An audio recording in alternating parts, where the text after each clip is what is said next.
Dear enablers, your toxic demigod loves your stupidity. Welcome to Rip the Mask Off. Here's another video to give you more insight about these enablers. If you're an enabler and you happen to be watching, good for you. And if you're a targeted individual, at least you're going to get some more insight on how these enablers function and how the dynamic is done with their toxic, unstable demigod. So with these enablers, the toxic person loves them. They love to use them. The reason why they love to use them is that they get blind devotion, unwavering blind devotion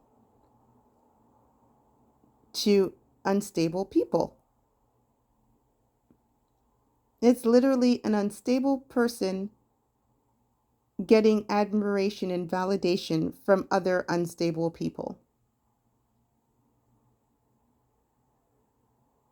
And rest assured, their dynamic is unstable. So what an enabler will think, I guess, and this is just theoretical, what an enabler thinks is that they're helping out a quote-unquote friend. Despite the fact that toxic people do not have friends. They have tools. They don't regard people as people. They regard people as objects to be used. But the enablers don't seem to get that concept, because they're too busy trying to get validation and people pleasing to an unstable, toxic individual or individuals to, again, seek validation. So the toxic person relies on your blind devotion and delights in your stupidity. And the reason why is because they know they can say whatever they can say about the innocent targeted individual, and they know that you will more than happily spread that around to humiliate innocent targeted people. They know that they can rely on you to humiliate and belittle and harass. Not only that, they know that they can control you. So they love your stupidity because they know they can control you. How they can control you? Very easy. All they needed to do was spread a distorted narrative, otherwise known as a lie, about the targeted individual, and you readily accepted it. You didn't bother asking or speaking to the targeted individual. You did not bother using your critical thinking tools to inquire as to why this toxic person would say that about the targeted individual. You just automatically believed them. Now, what most normal people would do is they would try to get both sides of the situation.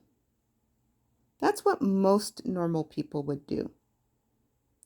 Instead, you automatically believed whatever the toxic person said, who is often unstable. And even if you did go to the targeted individual, the only reason that you would try to get any information of their side was to use it against them and to bring it back to your unstable demigod. Because you yourself would probably have some kind of imagined vendetta against a targeted individual themselves, which usually rests in jealousy and envy and insecurity.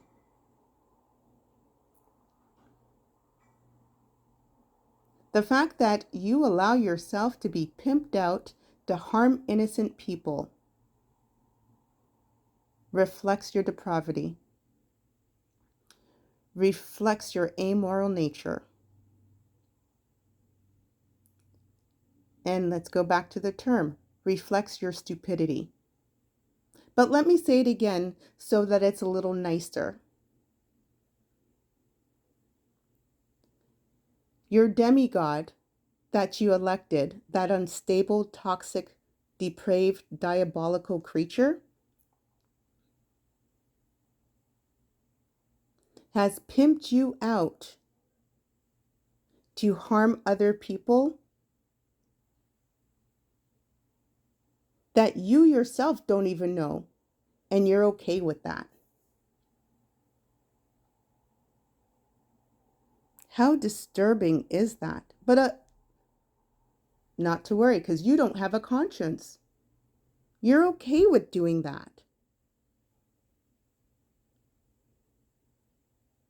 You're okay with being used as a tool because you are so desperate in seeking validation and to fit in that you'll do whatever it takes by any means necessary to quell your anxieties.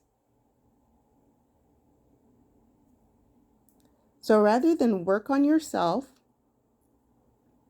rather than seek whether it's valid information, you would much rather be a follower to unstable people and then have the nerve to project and say that it's the targeted individual that is unstable.